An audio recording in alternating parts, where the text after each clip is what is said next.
At Fraser Riverkeeper, we know the Canadians care deeply about clean, safe water. Okay? We've produced the swim guide to help people find and enjoy their favorite beaches, and as an added bonus, we put the power to protect those beaches right in the palm of your hand. Bill has chosen a good lake to do his swim on because historically Lake Okanagan had a lot of pollution problems. And now the main cities of Vernon, Kelowna, and Penticton all have proper sewage treatment. In fact, Kelowna and Penticton have tertiary treatment.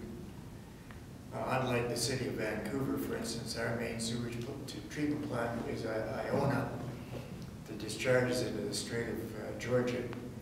And it has no treatment at all except what they call primary treatment, which is just settling out the lumps. And of course, this is at the mouth of the Fraser where all the salmon go in and out every year in the millions.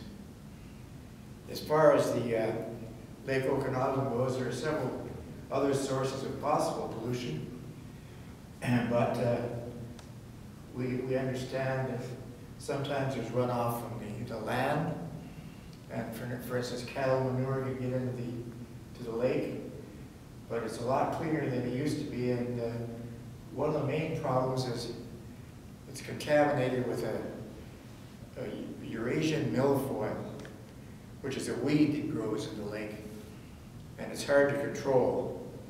And it's an invasive species from other areas, and it forms a thick mat on the surface of the water. Now, as far as the swim guide goes, I would just want to draw your attention to two areas. One is the Falls Creek area that we are going to put a notice on the site to warn people. It's not actually a swimming area, but it certainly is a contact with the water area because of the canoes and the kayaks. It's totally contaminated every time there's a heavy rainfall. And also, we sampled the sediment about a year ago, and there's been a suggestion that it'd be all right for children to wade in the waters of Falls Creek. And I can tell you right now that our samples show very high levels of PCBs, PAHs, and heavy metals. It's dangerous to wade in the waters of the east end of Falls Creek. The other area that we're going to put a warning on is the area adjacent to the Chevron refinery on the south shore of Burrard Inlet. It's right near the Barnett Marine Park. And we've sampled there also, and it's highly contaminated with hydrocarbons. That's it. Okay. Ann, I wonder if you might just offer a couple of words of advice for the for Bill on his swim. Oh, yes. I've been talking to him. The lake is 98 miles long, and usually the waves are from the north to the south or south to the north, and with mountains on the sides of the lake, you get on top of the waves, you get little chips of water blowing up, and when you breathe, it could affect you, and you wouldn't be in the water too long. So I've been speaking to this gentleman and told him to his breathing arm, you go through the wave, not over the top of it, and you're able to catch your breath without getting any of the little ruffles on top of the waves. So he is keeping that in his mind, and I've drawn it out to show him. And if, say, there's a thunder, lightning, or a heavy storm, all the surface water, which is warm, would go to the bottom, and the cold water comes to the surface of the lake. And that way he'd be maybe starting thinking it's going to be warm, but this happened overnight, and he'll hit real cold water, just like jumping in the ocean in the middle of winter. So that's why I swim outdoors all year, summer and winter. Thank you, Ann. And now, Bill, why are you doing the swim of Lake Okanagan? Well, Well, certainly not to break any of Ann's records. Really what I set out to do, I really needed a personal goal to motivate myself. And I'm in Ontario, and the last thing I wanted to do was come to Ontario, or come to British Columbia, and tell people here how to manage their water resources. But my family lives in BC, and I chose Lake Okanagan because that's where all of my family, my dad's side, lives. So what better way to spend a vacation in beautiful Lake Okanagan than, set up a personal challenge that gives me something to set my sights on, gives me a goal in terms of losing weight and training, but also to really try to address some of the biggest issues related to water that, eventually my son's going to grow up into a world of. So, of course, the ultimate goal for me is just to have that personal challenge, and when I complete it, it'll be something that nobody can take away from me. But of course, the ultimate goal here is to create a universal awareness for something that we all need, which is water and how we treat it.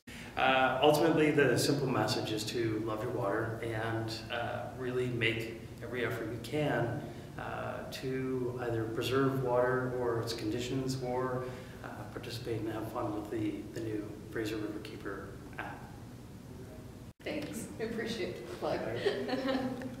Okay, well that's great. These swims I was on, they sent world champion swimmers out to swim against me from Toronto and New York, etc. And on the 55-mile swim, they were both, we started at 2 in the afternoon, and they were both out of the water by 12 at night. That's for you to know. The water got rough, and they couldn't handle it.